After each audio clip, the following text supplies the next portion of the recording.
What's up, everybody? My name is Godzi, and welcome back to some more Umineko When They Cry questions arc. Last episode, we continued with Chapter 2, and there was a lot of discussion about Beatrice, and it turns out Kraus and Natsuhi don't have any clue what's going on either. And Shannon accepted George's proposal, which means she's dead, right? And so is George, because they're not gonna do the same thing from Chapter 1, right? Where it's just like, oh, the proposal's accepted, now one's gonna die. Ha ha ha ha. We're gonna tear them apart because drama and writing and stuff. They're not gonna do that again, right? I actually don't remember if they do, but whatever. Let's get back into this. Cannon's here and he's upset because he's a fucking asshole. Shannon, you're a fool. Is that so? Even though you're furniture. Even though you're furniture. I'm not furniture. Not anymore. Liar! Okay, liar. Why are you fooling yourself? Even though you know you can never become human. Even though you know you can't become human unless you go to the Golden Land. Knowing that, why did you abandon the promise that would let you go there? Oh, right. By accepting the ring, that promise with Beatrice comes to nothing, doesn't it? I'm sorry. From now on, I, you, George, the Master, and everyone else are under the same conditions. 13 people will be sacrificed. Only 5 people will be invited to the Golden Land. And you, rejected one of those places yourself. That's odd. It looks like you're the one with regrets, Cannon. You're the one with regrets, aren't you, Shannon? You got engaged, right? Even though you knew it was a fate that would never be fulfilled. Yes, I promised that we would always be together for eternity. So you know what? In that instant, our eternity was completed. Even if we become sacrifices, it's already completed. So it's okay. Cannon, you're the one who actually has regrets. We're furniture, right? We'll be freed no matter the result. So it doesn't matter whether we go to the Golden Land or not. And yet, you're set on going there. You want to become human no matter what, right? Why? Because I want to become human. I've had enough of being furniture. Why? I wanted to fall in love too. Tears were coming from Cannon's eyes. Oh yeah, big surprise. And he howled. I liked Milady. And after seeing Milady that day, I started liking her even more. And when I heard that Milady also liked me, I was really happy. But I'm furniture, and I can't accept Milady's feelings. You're wrong. We may be furniture, we may be less than human, but that doesn't mean that we aren't qualified to love. I thought that, if these feelings wouldn't ever come to anything, I'd be better off not having them. I just decided that eventually I'd disappear, and that it'd definitely hurt her. No, that's wrong! You're not pointing, you're not doing it right, Cannon. I was just frightened. I was just afraid, thinking that any love that couldn't be eternal was best avoided. Even though their lives only last a few weeks, cicadas fall in love and then vanish. But you'll never find a cicada that refused to fall in love simply because it'd end in a few weeks. Ag! Ag! I'm not screaming, okay? I'm not gonna fucking scream. I mean, actually, I have my cardboard too, but I forgot about that. There. It seemed that Cannon was still muttering his regrets, but by now, it was all jumbled up with his sobs. That witch is detestable. Why did she plant these feelings in me? If only she hadn't pulled that bizarre prank, I wouldn't have paid Milady any notice. I don't know who's talking. Shannon? Beatrice is detestable. To make you cry bitter tears, she played games with your fate. But I don't think things went as the witch expected. After all... Knowing love isn't a regret that ties you to life. It is the destination we're supposed to reach in our journey through life. Okay. Cool. Alright. Do. Someone's walking to the guest house. Oh wait, hi, it's Beatrice. Well now, Cannon. That promise you worked so hard for has now come to nothing. You changed your clothes, okay. Very well then. With this, the conditions for all the pieces are the same. There are 18 pieces. 13 will be offered as sacrifices. Who will the 5 survivors be? Or else, will someone destroy the ceremony? Who? How? This isn't a chess problem. It's a game on an equal footing. I won't be cornering you one-sidedly. Oh, it's still Beatrice talking. You'll be able to frantically escape my advances and force a tie, and an invalid match. At any rate, I doubt you can manage more than repeating that over and over, and it probably won't be that difficult for you. However, this invalid match will continue forever, until it eventually wears down your mind and kills it. That is when you'll accept your defeat and surrender to me. Okay. I guess she was talking to Batware then? I guess this is the Beatrice from the first one and not the Beatrice in the VIP room? I don't know. There's a reason I said it was a game on an equal footing. That's because my rules for my loss have also been established. There's nothing as boring as a game you can't lose, right? As for how to defeat me, that would be the epitaph that stands as an offering to my portrait. It's both the way to open the door to the Golden Land and the key to destroying my ceremony. I'll try to complete the ceremony in accordance with the epitaph. You'll try to solve the riddle of the epitaph, destroy the ceremony, and overthrow me. Solve the riddle hidden in the epitaph, and expose the location of the vast sum of gold I gave Kinzo. And now she changed clothes again. Okay. What result will this game show us? I'm expecting a good fight, okay? Entertain me, Ushiromiyas battler! Okay, so she was talking to Batware. Cool. Where the fuck are we, a church? Hi, Natsuhi. I have no objections. Natsuhi and I acknowledge it. I can't believe it, and I don't want to. But this is the truth, isn't it? Natsuhi, choose your words more carefully. She's this family's most honored guest. I also acknowledge it. Can't argue back. Yes, I acknowledge it. I have absolutely no complaints. I can't believe you actually... You have my honest respect. Me too. Incredible. I genuinely respect you. So I have to acknowledge it. I acknowledge it too. I still can't believe it. Still, what can I do? You've proven devils. It's your victory. Oh, Beatrice. Okay, I figured this is what was going on, but I was like, okay, what's going on? The devil's proof was once a convenient excuse you used to deal with unprovable facts. But now it's become your mortal enemy, has it not? Don't torture me, you mighty witch. I've already acknowledged you. I resign. And Kyrie. Kyrie? Do you still have objections? I must have everyone in agreement. If you alone will not acknowledge my existence... As the witch laughed boldly, the siblings started getting frantic. They were afraid of displeasing the witch. Kyrie lightly closed her eyes, and after keeping silent for a while, opened her mouth.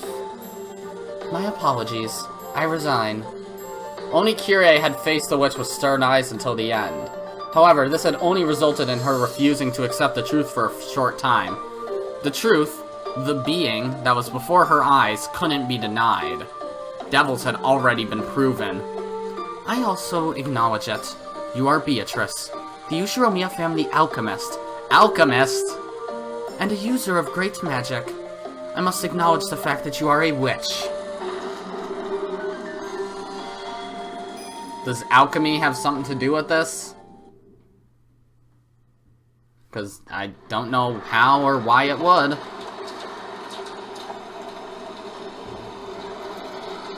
I just heard a gunshot again. Yes, it's hunting season, but I'd rather not hear gunshots every other second. Unless I was in the game, haha.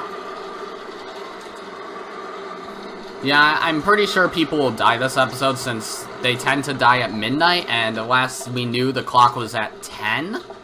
And it's going relatively fast. So, that's a thing. Hello, it's Beatrice's portrait. Yeah, that means it's 12, right? Ding dong bing bong.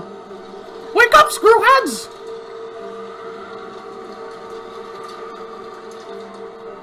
Hello, Beatrice's picture. Shatter, shatter, shatter, shatter, shatter, shatter, shatter. It's probably not gonna shatter, is it? Shatter! Darn.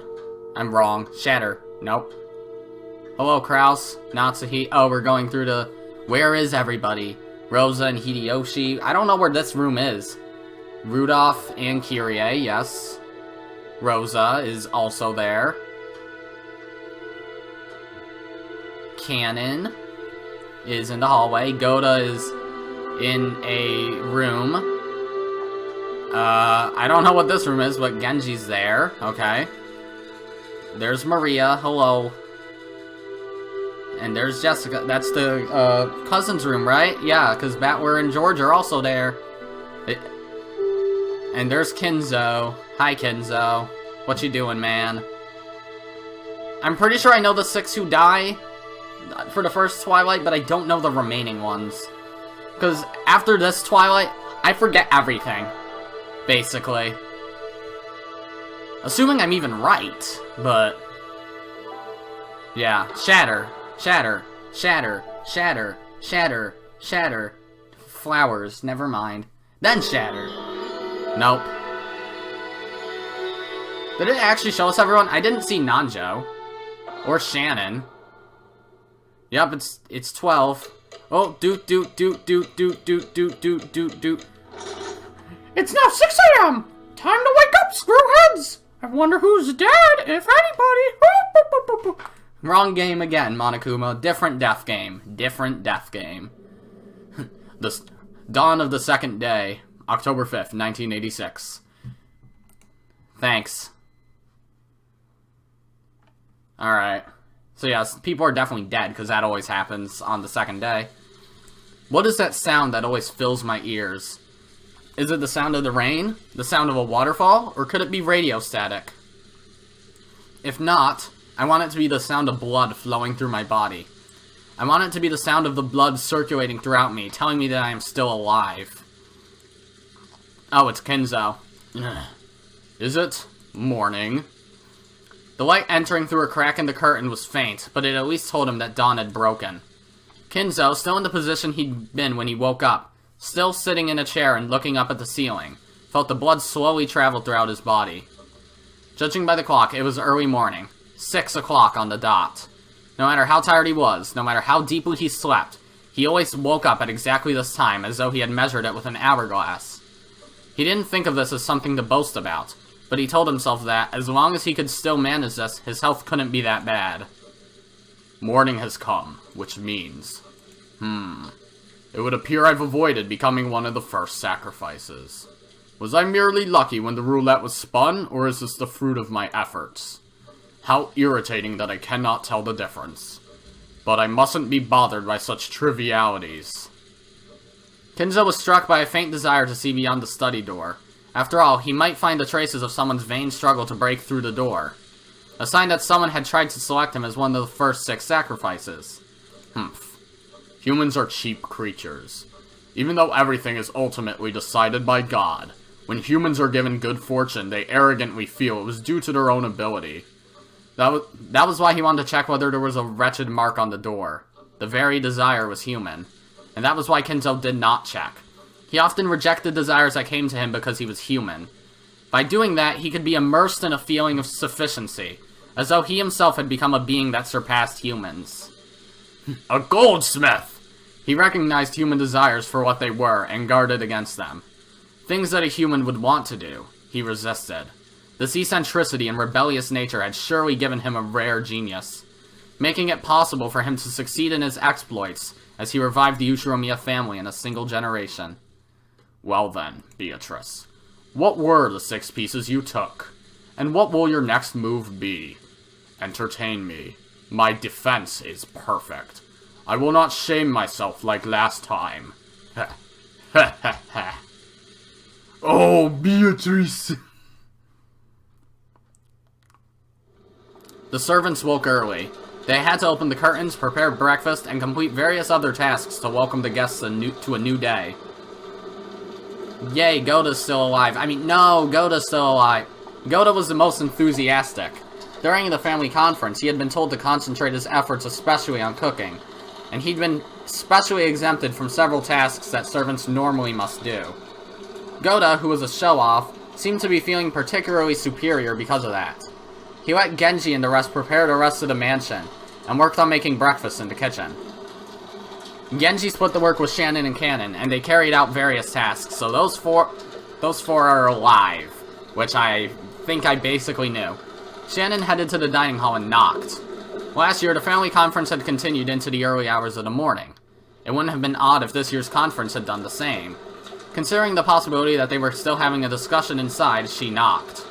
But there was no response, so she opened the door and said good morning. Good morning. Is anyone there? The room was cold, and the conference seemed to have ended a long time before. There was a tea set on the table from which they'd probably been drinking, arranged in a way that would make it easy to clean up. Cleaning up the tea was a servant's job. If the family members were extra generous and cleaned it up themselves, the servants would lose face. So it was a truly pleasant act of kindness for the family to do only this much. As she approached the table to clean it, she noticed something like a memo that had been left near the utensils and cups.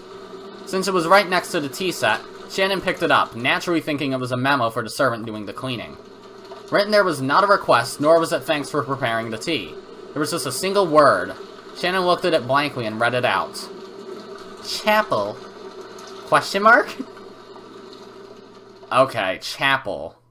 Alright, now I remember something. I think the room that the four siblings and their spouses and Beatrice were in, I think that was the chapel. It would make sense. I was gonna say it looks like a church, but I didn't remember that room at all. A small sound kept repeating over and over.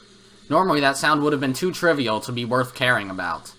If only I could stop hearing it soon, I could go back to sleep right away, she thought vaguely. But no matter how much time passed, the sound did not end. It repeated over and over. Ah, shut up. Who is it? Banging on the door this whole time? As soon as she realized that, she woke up. Someone was knocking. Then she noticed that it wasn't just a knock, but a voice as well.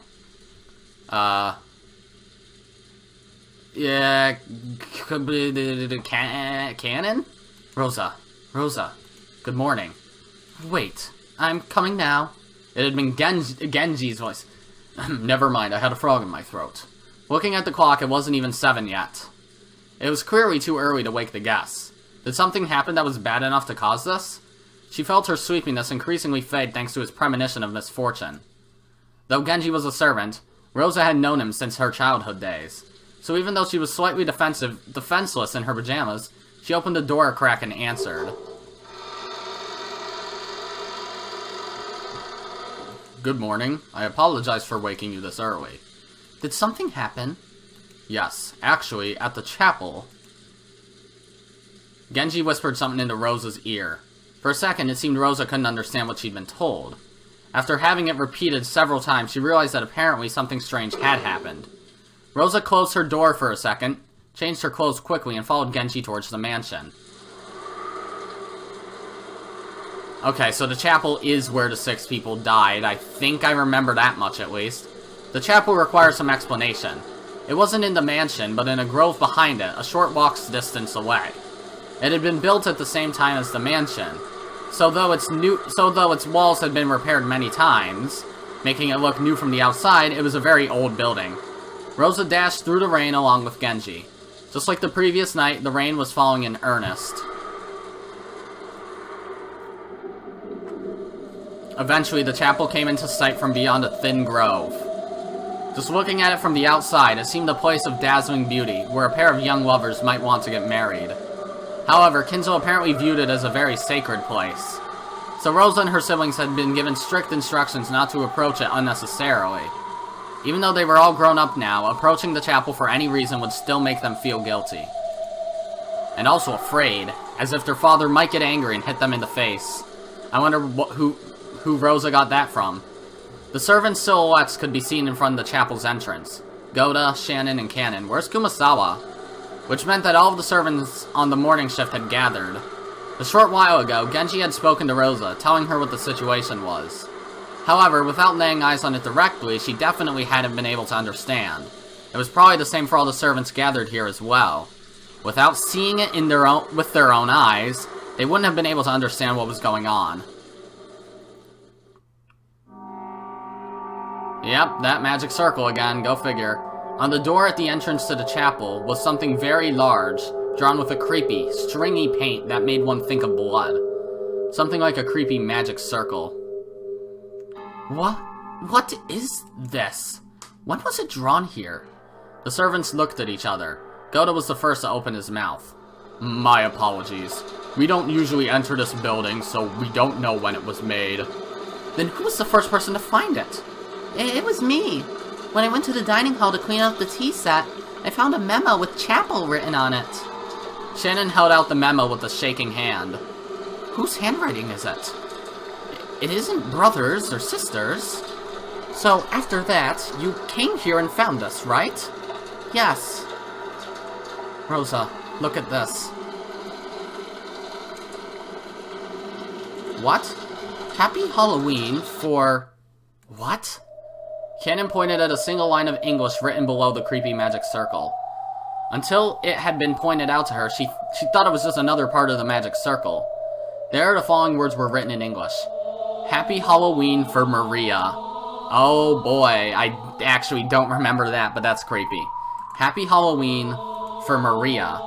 This creepy magic circle was for Maria. Happy Halloween. Yesterday, the only one person had said Happy Halloween to Maria. The key phrase matched.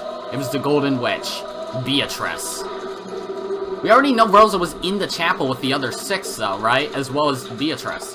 What about Maria? She should be sleeping with her cousins, right? Did you check? My apologies. We just now realized that Maria's name was written here. We still have not checked. Quickly. What are you doing? I'll go check on Maria and come back. Tell Kraus and the rest too. After that, follow their instructions. After saying that much, Rosa finally noticed that something was odd. Her own rank in this family conference was the lowest of the 4 siblings. Why had she been the only one called during an abnormal situation like this when the other siblings hadn't been? Even if Maria's name had popped up. Could it be... huh? What? Yes. We tried to contact Kraus, but we couldn't find him. And Madame was not in her room. Judging by the condition of the sheets, she might not have returned to her bed at all last night. Rosa felt something creepy crawling slowly up her back. Did you check inside the chapel? No, not yet. We tried, but... Actually, the lock to the chapel is special, so the master key will not work. There's a single key that can open it, but that key is missing from the key box. She didn't want to get closer to the door with the creepy magic circle if she could. Rosa readied herself and approached, then tried pushing and pulling the knob. All she felt was the resistance of the sturdy lock. We searched to see if there was a window we could enter through, but I think we'd have to break one of the windows if we wanted to check inside. What do you think? There's no way I can give you approval to do something like that. This is Father's precious chapel. At that time, the events of the previous day swirled around in the back of Rosa's mind. That's right. When I met with that witch in the rose garden, didn't she hand Maria an envelope? Yeah, there's no mistake. She did hand it over. When Maria tried to open it, the witch told her not to do it yet, and then she surely said, the time to open that will come soon. Rosa was sure. There could be no mistake. The envelope Maria had received was... What? Oh, duh, the chapel key, right? It would make sense at least, wouldn't it? After dashing back to the guest house, Rosa approached the cousin room while hiding her footsteps. Softly opened the door and peered inside. From the inside, she could hear the healthy snores of typical young people. There were 4 children, and Maria was there, sleeping soundly. After breathing a sigh of relief, she entered the room with quiet footsteps. She was after Maria's handbag, which was resting on the sofa. And then she's gonna jolt awake, isn't she? Maria always liked carrying her treasures around with her. She was probably emulating how her mother always carried her makeup with her. Of course, she was just imitating her mother, so everything on the inside was junk. In Maria's case, it was full of small, creepy occult items, notebooks describing things of that nature, and so on. Rosa had never been happy to see her daughter walking around with things like that, which weren't girlish at all. However, trying to force Maria to stop had resulted in a big fight, so she decided to let it be. Here. This is it. A Western envelope with the crest of the gold eagle. When she took it out of the bag, she realized there was an heavy, vaguely cylindrical object inside. She could tell by its feel and its weight. There was no doubt. This was a key. Yeah, okay. After turning around and checking that Maria was still sound asleep, Maria tore open the envelope and the contents spilled out into her palm. It was a key with an old and intricate design. It looks like one of those keys that you'd put on a... It looks like a Christmas ornament key. Rosa gripped that key and dashed out. Battler seemed to have noticed that sound, but after grumbling and turning over in his sleep, he started snoring again. Okay, Battler. Genji, could this key be the key to the chapel? Where did you... Yes, this is the key to the chapel. Rosa approached the creepy magic circle once again and put the key in the keyhole. There was a strong resistance. After it resisted for a short while, it stopped resisting with a clunk. Then, squeaking with a noise that hurt one's ears, it slowly began to open.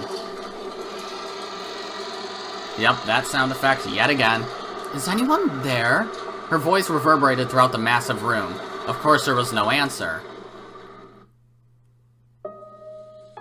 The chapel had a high ceiling and the air was cold. And even on this rainy, unsettling day, it felt sacred for some reason. The servants timidly followed after Rosa. Rosa, look at that. Cannon noticed it immediately and pointed. Over there was the altar.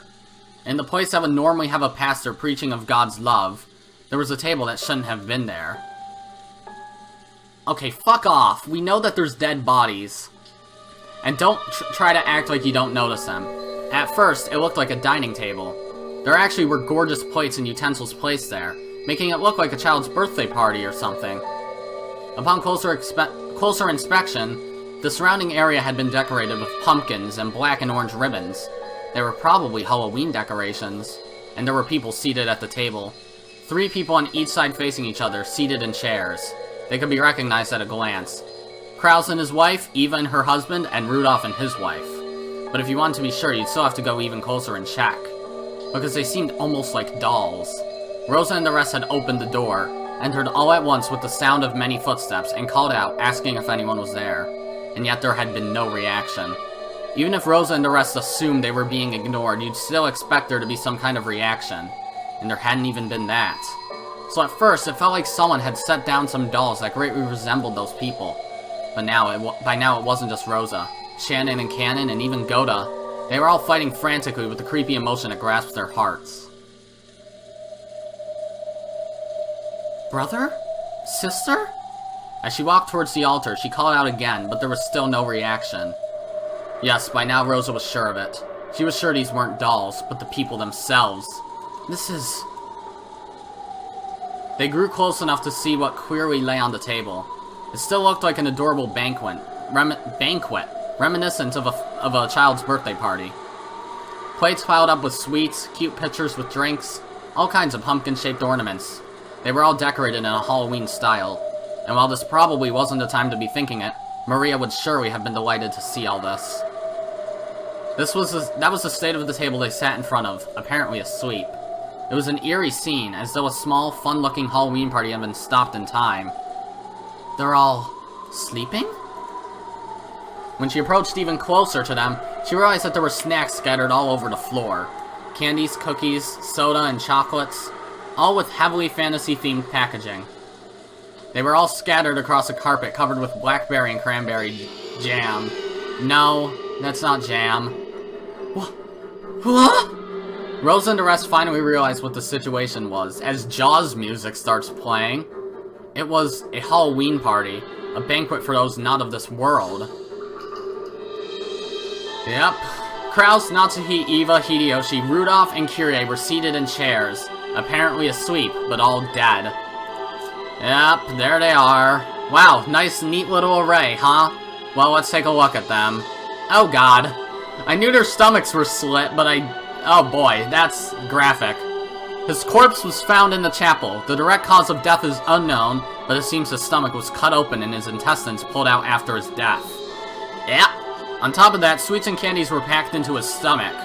Welcome, Maria. Happy Halloween. Natsuhi, same way, yeah. Her corpse was found in the chapel. The direct cause of death is unknown. Yeah, same thing. Didn't I tell you? Stomachs are packed full of candy. Yep, same thing. Everyone has a stomach filled with sweet dreams. Well, why does it show her arms? Like, is that just... Okay, that's probably just an effect. Yep, why would there be anything filthy inside someone's stomach? This is why we want to be as sweet and innocent as candy. And so I give you the land of dreams.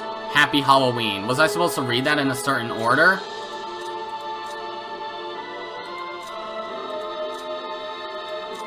Yeah, that's actually supposed to be read in a certain order. Welcome, Maria, happy Halloween. Everyone has a stomach filled with sweet dreams. This is why we want to be as sweet and innocent as candy. Didn't I tell you? Stomachs are packed full of candy. Why would there be anything filthy inside someone's stomach? And so I give you the land of dreams, happy Halloween. Where the fuck's Kumasawa? She never exists when the first 6 people die. Well, from the first 2... games at least. I don't know when she dies in this one, if she dies in the next one or the next one either. I don't know who dies in any of them from here on. How could you tell that they were dead and not simply sleeping? That was because they'd been vertically sliced open, from their chests to their stomachs. Kraus! How cruel. The 6 of them had sat down at a Halloween party, before having their stomachs split open, killing them. Obvious suspect is Rosa, since all 7 of them were in the chapel alongside Beatrice. But I'm still more suspicious of Kumasawa, for sure. Then the jam covering the floor must be what overflowed from their stomachs once they'd stuffed themselves completely, right? No. The contents of their stomachs had been scattered all over the floor, and that wasn't all. Out of their stomachs, it was almost as though they'd poured out. As though snacks had overflowed from there. Christ, stop. Candies and cookies, soda and chocolates had been poured out, stained with blood, and had scattered across the floor. What could have happened to cause this? It's almost as though their stomachs were stuffed full to bursting with sweets, and it all poured out when their stomachs split open. Well, they were all wrapped, weren't they? Rosa remembered a certain shocking meal, a turkey that had been served at her own birthday. What? When it had been cut open with a knife, out flowed one of her favorite foods. But since she hadn't been told what was inside, the deep, deep red ketchup omelet rice poured out like bloody maggots. Pulsing, dripping, slimy, pulpy, squelching. Ugh! I don't know who's screaming. Ooh-wee! Yeah! The trauma of her Ruth was revived. Rosa felt a monster raging inside her stomach as the acid started to rise. Unable to hold back, she threw it all up on the floor. Her empty stomach had nothing but stomach acid. The scene in front of her was no fun Halloween party now. The 3 couples were enshrined right there. Their stomachs vertically wrenched open with a... What the... Guiguba! Is that supposed to be an onomatopoeia? I don't know. So many snacks had been stuffed in there. Pulpy, squishy. Blood and guts and sweets were overflowing onto the floor. Bloodstained, sticky, sloppy, pulpy. Sweet snacks that made your fingers stick together. Gummy, but stained with entrails. Sloppy, pulpy. Stop using adjectives. What was that I stepped on just now? That didn't feel like a candy or a cookie or a soda or a chocolate. I'm scared I'm scared. What did I step on? I can't even look at the bottom of my foot. Awakia! What a gruesome Halloween party. From far away, it had looked truly beautiful, fantastical, and fun. But from up close, it was horrible, disgusting, and yet somehow still beautiful. Ah! Rosa's wild thoughts tried as best they could to escape her throat with a loud voice that was neither a scream nor a roar. Kraus. This is horrible. Just horrible. Call an ambulance. Call the police. That's right. The police. Police. If a word so tied to reality hadn't come out of Goda's mouth, Rosa and the rest would probably have found themselves unable to escape that nightmarish party even now. But it wasn't because they thought the police might be able to do something. If they didn't keep yelling about the police, It felt as though another seat might be set up at this demon's party and given to them. Their own chests felt like they were expanding unpleasantly from the inside. Rumbling, churning, and it was surely because candy was about to overflow from their stomachs. Rosa, once again tortured by a desire to vomit, threw up her stomach acid on the floor. Okay. Well, how did they die?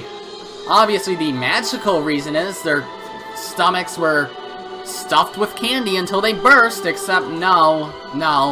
Why else is everything apparently wrapped? I think they specified it was wrapped. I don't know for sure. At least they made it seem like they were still wrapped candies all over the floor. And even if they're not wrapped, the only way that it would be obvious that they were in their stomachs to begin with is if they were chewed or something like that, and not wrapped, obviously. Unless they're just putting entire fucking cans of soda in their stomach. But regardless, I think what truly happened is they might have been sedated or something, put to sleep, knocked out with anesthesia, something like that, or just poisoned in general, and killed that way, and then had their stomachs slit open, candies and stuff stuffed inside them all over the floor and stuff, and their intestines pulled out. There, easy as that. And then she searched to see if there was any candy in it. Anyway, Rosa coughed violently again, forcefully spitting out the stomach acid that had been burning in her throat. She realized that by now, her whole body had been covered in a filthy sweat. Genji, Shannon, please contact Father and ask for instructions. Goda, go with Cannon and call the police.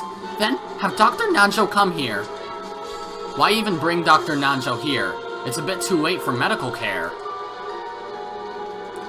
The servants accepted their orders and dashed outside.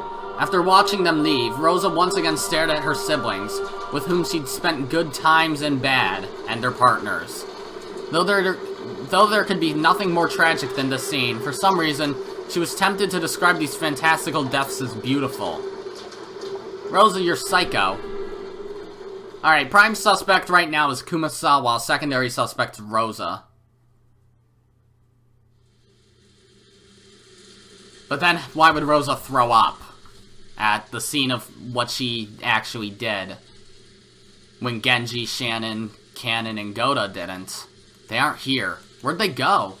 The servant room and the kitchen are both empty. What in the world happened?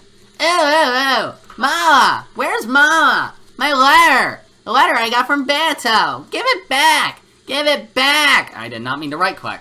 Ah! Perplexing. Battler, are you sure it was Aunt Rosa?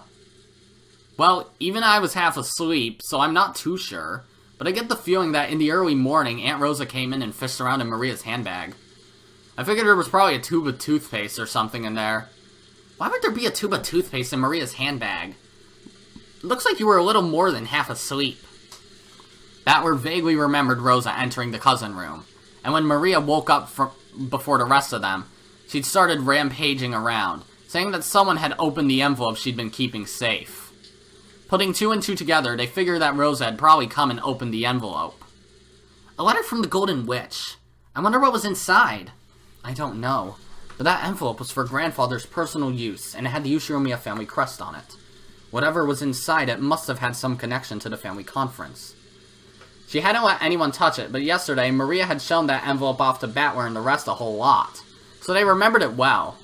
Oh! Mama, give it back! Mama, give it back! Oh! Ah! Well, if you're right, it'd have to be pretty important. Why would this mighty witch give something that important to Maria? I don't get it. Every once in a while, the refreshing morning atmosphere was completely wiped out by the sound of thunder. It was only natural. Since the moment they'd woken up, they hadn't met anyone else. It felt like only they were left, as if the mansion had become an empty husk. Hey, anyone there? Answer me! Jessica called out into the hallway, and eventually an answer came back. It came from the entrance hall.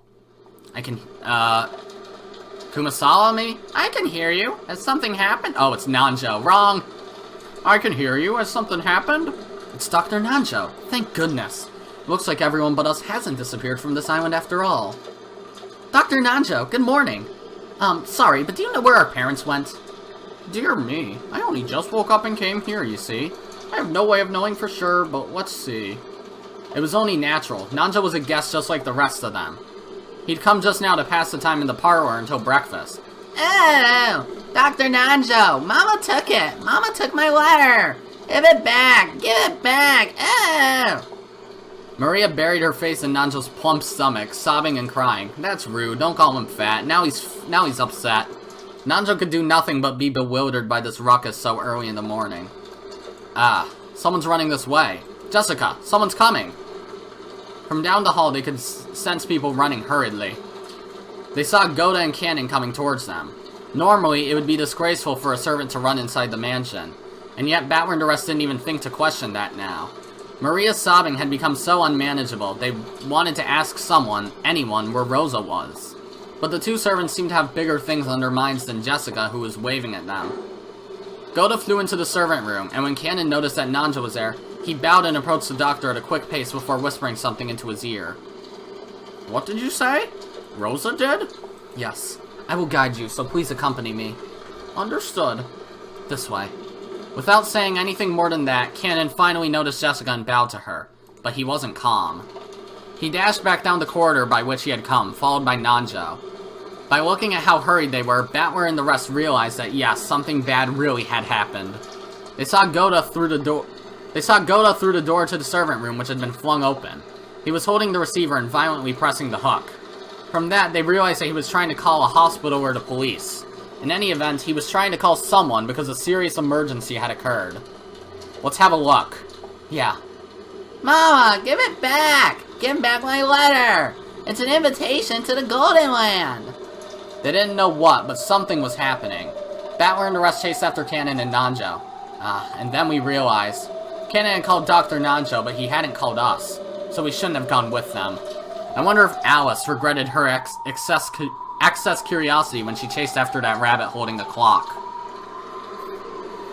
Oh, my fur and whiskers, I'm gonna be late!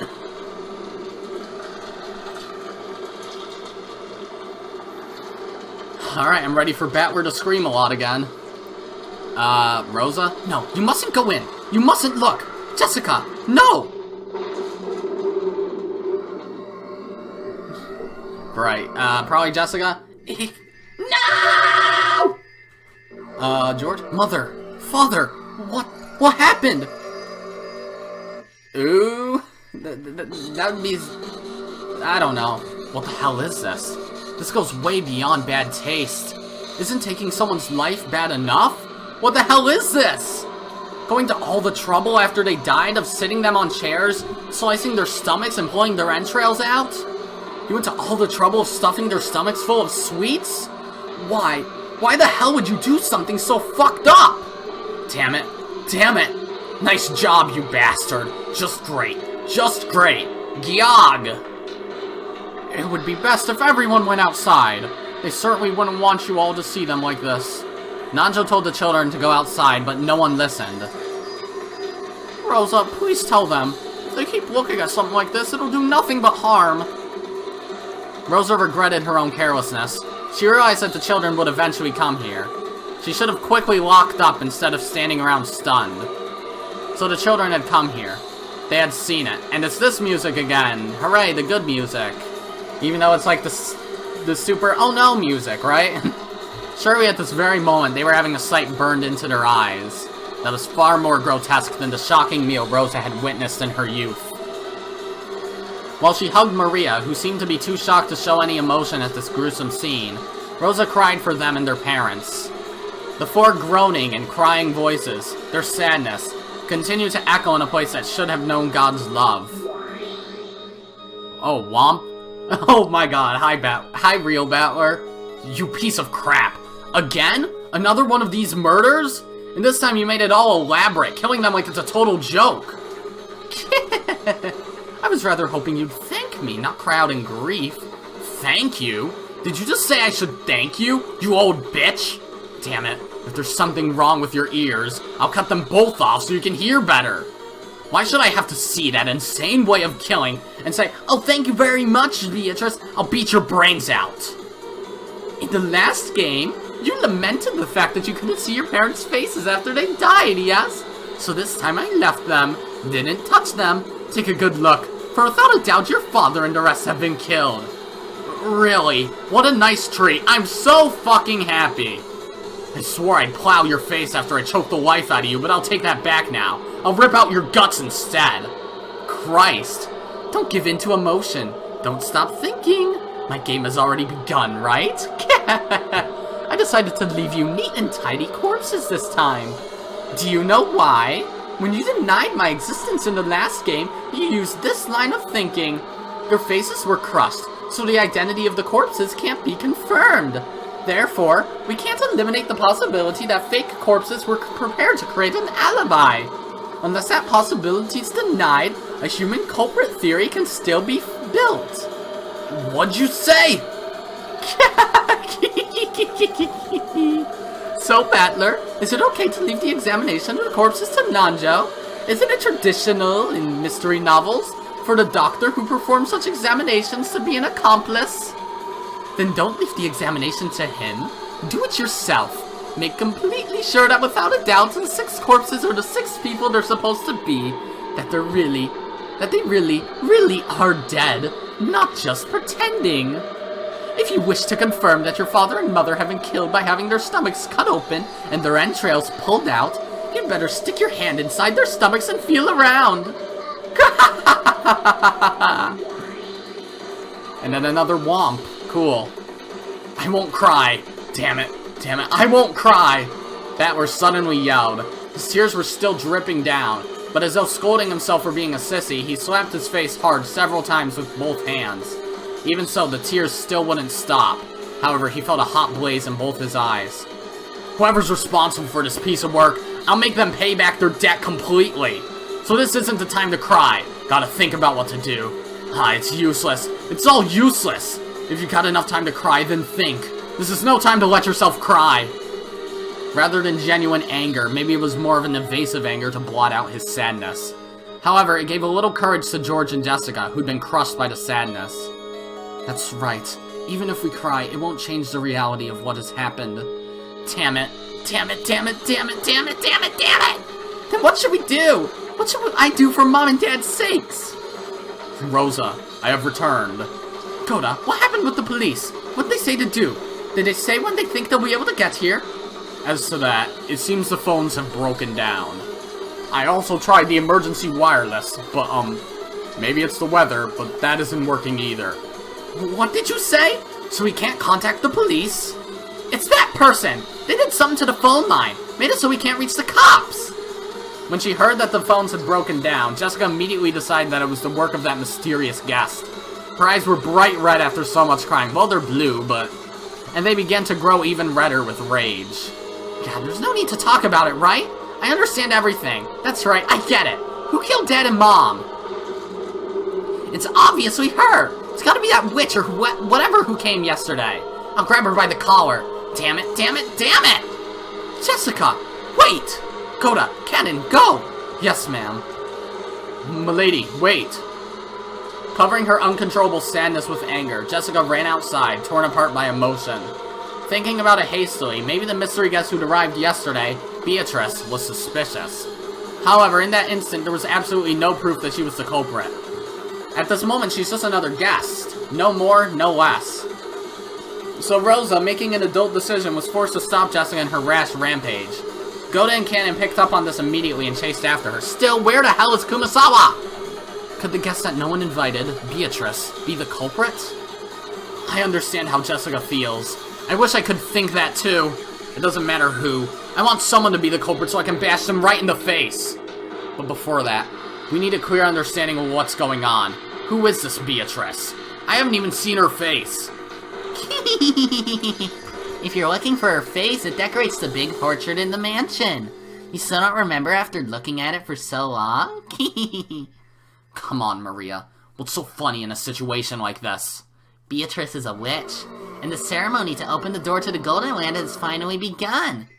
Those 6 people are sacrifices. Come, let us begin the witches' banquet.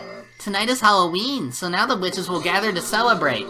The second day, October 5th. Tonight is Halloween. The second day, October 5th. Tonight is Halloween. I sense bullshit. Maria, don't I always tell you not to laugh with that creepy voice? The crisp sound of Rosa slapping Maria's cheek echoed through the high-ceilinged chapel. Christ. Ever since it started raining yesterday, no, ever since the island was swallowed by the typhoon, I felt as though something was wrong. It was bright and sunny when I arrived on Rokonjima, but since I'd gotten up early and was sleepy, I took a nap. When I woke up, it had already started raining, and ever since that time, suddenly, a mysterious visitor calling herself the Golden Witch Beatrice arrived, and it felt like I was sinking bit by bit into a bizarre world. What the heck happened while I was napping? Am I supposed to believe this island was sealed off inside a different world where common sense doesn't apply? There's literally nothing that's happened that defies common sense so far, except for the fucking lollipop toss or whatever. Who is this person called Beatrice? Is some unknown person trying to involve themselves with the inheritance problem, just like our parents were freaking out about at dinner last night? Or is the culprit this witch from the Legend of the Gold, just like Maria said? Even if we set Jessica's temper aside, given the circumstances, it's probably safe to say that this visitor person is the most suspicious. But we mustn't make up our minds based on that alone. Ah, it's useless. It's useless. It's all useless! I smacked my face with both hands again, cooling off my brains before they overloaded, even though it might have been a wasted effort. This is one of Grandfather's envelopes. On a tray piled up with sweets that decorated the table, George found a Western envelope that had the Ushiromiyas family crest done on it in gold leaf. And it was unopened. Which means it's probably meant for us, right? If it was something Dad and the others read, it should be open. It seems your reasoning is correct. It's written right here. Someone wrote to those who remain. Is that a letter the culprit left? What's inside? George, let's open it. After nodding silently, George broke the seal. A folded letter came out. I'll read it. Welcome to Rokonjima, members of the Ushiromiyas family. I am Beatrice, the alchemist for this family, employed by Kinzo himself. That letter really was a joke. This Beatrice, who called herself the family alchemist, had announced that she was collecting the gold she'd lent Grandfather, along with interest.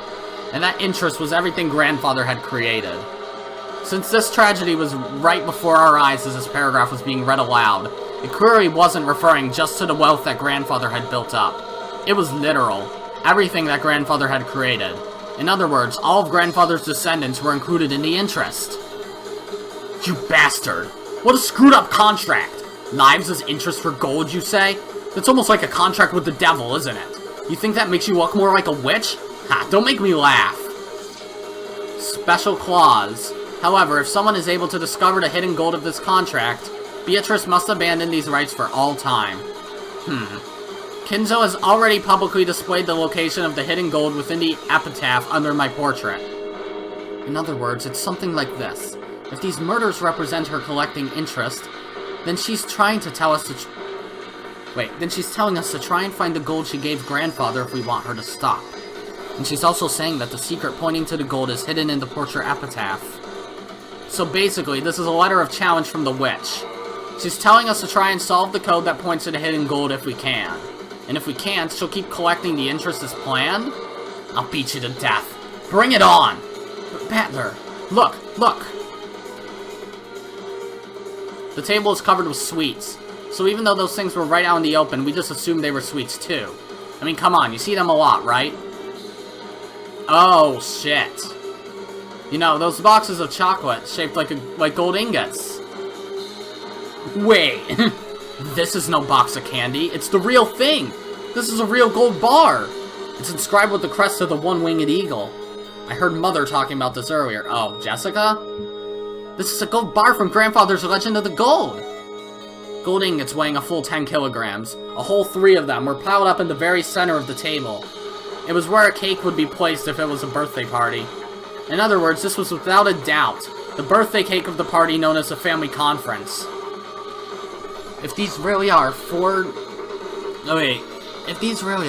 nines quality ingots, it's worth about 60 million yen. Dumbass! That's too cheap! Our parents have just been killed, and all you've got is this pile of just 60 million yen in gold? Don't take us for fools, damn it! So, it has begun, Beatrice. It's not like anyone can solve this riddle anyways. So Beato will definitely win. Quickly, open the door to the Golden Land and take me with you. Rosa, slap her. Or just shatter the screen. Fuck, I tried to punch my daughter, but I actually punched the TV next to her. Okay, it is 6:43. Okay, sure. Well, we're going to be done here. We're only at 55 minutes, but I feel like it would take like 30 minutes roughly to get through whatever the next part is, so we're going to end this episode right here. So, if you liked the video, be sure to press the like button, and if you didn't like it, fuck you too. Remember to subscribe, follow me on Twitter, and hit the notification bell to stay up to date on all my videos and stuff. And as always, my name is Godzi, and I will see you all next time. Goodbye!